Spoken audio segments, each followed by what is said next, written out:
الحمدللہ رب العالمین والصلاة والسلام علی رسولہ الامین وعلی آلہ وصحبہ اجمعین، اما بعد۔ آج ہم نے جس موضوع پر بات کرنی ہے وہ مولانا مودودی رحمۃ اللہ علیہ کا منہج تحقیق ہے۔ مولانا سید ابوالعلا مودودی رحمۃ اللہ علیہ کے منہج تحقیق پر بات کرنے سے پہلے ہمیں یہ ذہن میں رکھنا چاہیے کہ ان کی شخصیت اور بر صغیر کے تناظر میں اس کی حیثیت، مقام اور مرتبہ کیا تھا۔ تو میں ان کی سوانح حیات کی طرف تفصیل سے نہیں جاؤں گا، لیکن اسے مد نظر رکھنا ضروری ہے، خاص طور پہ ان کی زندگی کے ان پہلوؤں کو جس کا تعلق ان کی تعلیم سے، تحقیق سے، فکر سے، عقیدے سے، سوچ سے، نظریے سے، اور پھر اس کے ابلاغ کے لیے جو ان کی کاوشیں تھیں، جو ان کی کوششیں تھیں، ترجمان القرآن کا اجرا، اور پھر الجہاد فی الاسلام کی تالیف، اور اس کے ساتھ ساتھ پھر ہندوستان، جب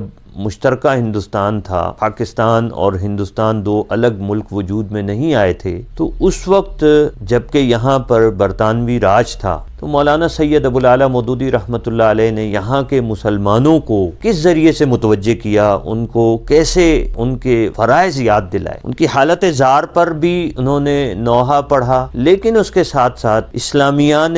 بر صغیر پاک و ہند کو جو ان کے کرنے کے کام تھے، جو ان کا مشن ہونا چاہیے تھا، جو ان کی ذمہ داری ہونی چاہیے تھی، اس کی طرف بھی توجہ دلائی، اپنی تحریروں کے ذریعے سے، اپنی تمام تر تصانیف کے ذریعے سے، اور انہوں نے اسی پر اکتفا نہیں کیا بلکہ انہوں نے ایک جماعت کی بنیاد رکھی، جماعت اسلامی پاکستان کی بنیاد رکھی، جو اس وقت جماعت اسلامی پاکستان کی صورت میں ہے، جماعت اسلامی ہند کی صورت میں ہے، جماعت اسلامی بنگلہ دیش کی صورت میں۔ تو اس جماعت کی تشکیل بھی در حقیقت ان کے اس تمام تر تصنیفی اور جو ان کی فکری کاوشیں تھیں اس کا ایک طرح سے مظہر بن سکتی ہیں، اور مظہر ہیں کہ جو مولانا سید ابوالعلا مودودی رحمۃ اللہ علیہ کی جو فکر تھی، انہوں نے اس کی کے ابلاغ کے لیے اور اسے معاشرے میں نافذ کرنے کے لیے،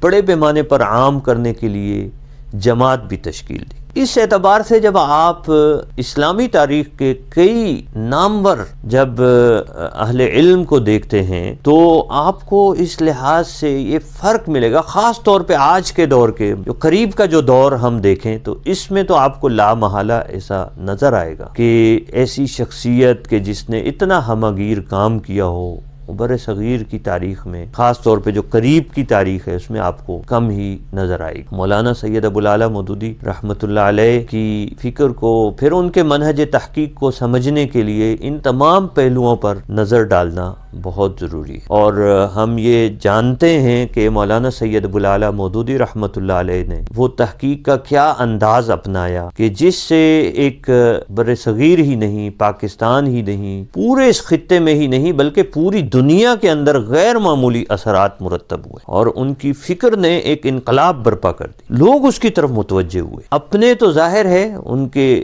بہی خواہ تھے ہی، لیکن پرائے بھی ان کی تعریف کیے بغیر نہ رہ سکے، اور دشمنان اسلام کے لیے تو ان کا لٹریچر، ان کی تحریریں، ان کی تصنیفیں، ان کا کیا ہوا کام، ان کی برپا کی ہوئی تحریک، یہ سارا کچھ دشمنان اسلام کی آنکھوں میں اس طرح سے کھٹکتا ہے کہ وہ اس کے در پہ آزار ہے، مٹانے پر تلے ہوئے، لیکن اسلام کی فطرت میں قدرت نے لچک دی ہے، جتنا ہی دباؤ گے اتنا ہی یہ ابھرے گا۔ تو یہ اللہ رب العالمین نے یہ خاصیت رکھی ہے، اسلام میں یہ خاصیت رکھی ہے، یریدون لیطفئوا نور اللہ بافواہہم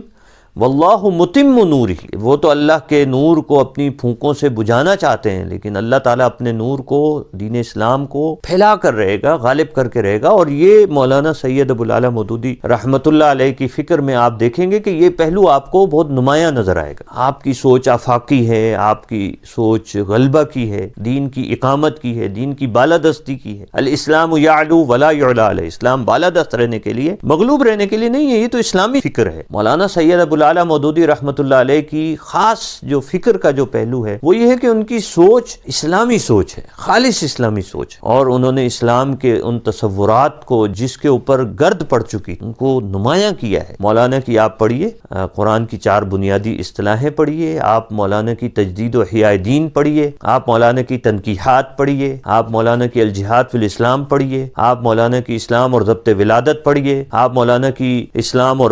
پردہ پڑھیے، آپ مولانا کی سود کتاب پڑھیے، اسلام کا نظام معیشت پڑھیے، اسلام اور معیشت پڑھیے، اسلام اور جدید معاشی نظریات پڑھیے، مولانا کی رسائل و مسائل دیکھیے، تفہیمات دیکھیے، سنت کی آئینی حیثیت پڑھیے، تفہیم القرآن پڑھیے، اور مولانا کی تصریحات دیکھیے، مولانا سید ابو الاعلی مودودی رحمۃ اللہ علیہ کی یہ ساری تحریریں آپ اٹھا کر پڑھیے۔ تفسیر کا ایک شاہکار ہے مولانا کی تفسیر تفہیم القرآن، آج کے دور کا شاہکار ہے، قرآن حکیم کی خدمت کے حوالے سے اس کا ایک منفرد مقام ہے۔